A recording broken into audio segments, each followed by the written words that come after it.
Viewers, এই মুহূর্তে আমি ঢাকার গুলিস্তানে অবস্থান করছি।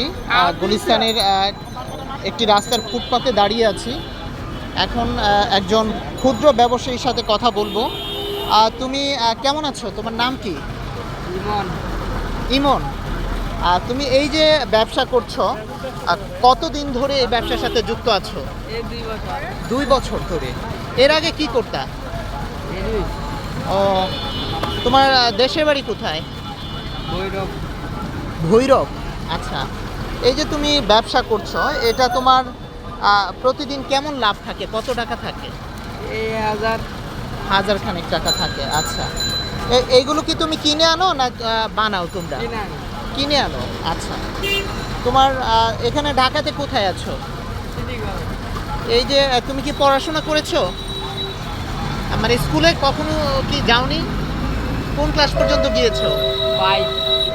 ও, ক্লাস 5 পর্যন্ত। এরপরে পড়াশোনা কেন ছেড়ে দিলা? ওই বাবা এর ভালো লাগে না?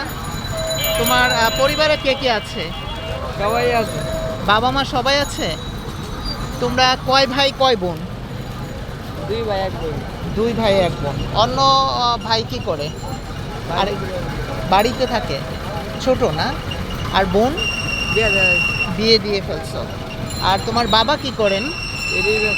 ও এই ব্যবসাই করে। তার মানে তুমি এই যে ব্যবসাটা করছো, এটা তোমার মূলত বাবার কাছ থেকে শিখেছো না? এই যে তুমি পড়াশোনা যে ছেড়ে দিলা, তোমার বাবা কি বলে নাই যে স্কুলে যাও? বলেছে। মানে মূলত তোমার পড়াশোনা ছেড়ে দেওয়ার কারণটা কি ছিল? ভালো লাগতো না মনে হয়, না? ও আচ্ছা আচ্ছা।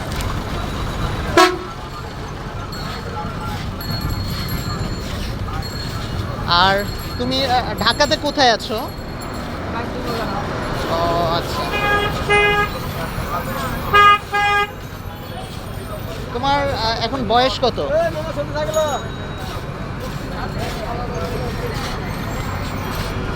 বয়স কত ছোট ভাই? 12। 12। আচ্ছা আচ্ছা। 2 বছর ধরে ব্যবসা করছো। এই যে যে টাকাটা লাভ হয়, এটা কি তোমার বাবার হাতে দাও? ও,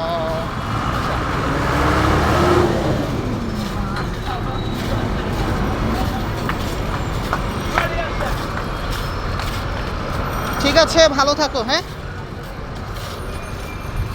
তো আসলে কথা বলছিলাম যে একজন ক্ষুদ্র ব্যবসায়ী যে ঢাকাতে এই ফুটপাতে ব্যবসা করে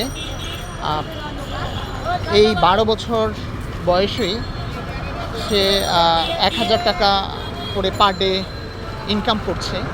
তার মানে মাসে হচ্ছে প্রায় 30,000 টাকা ইনকাম করছে।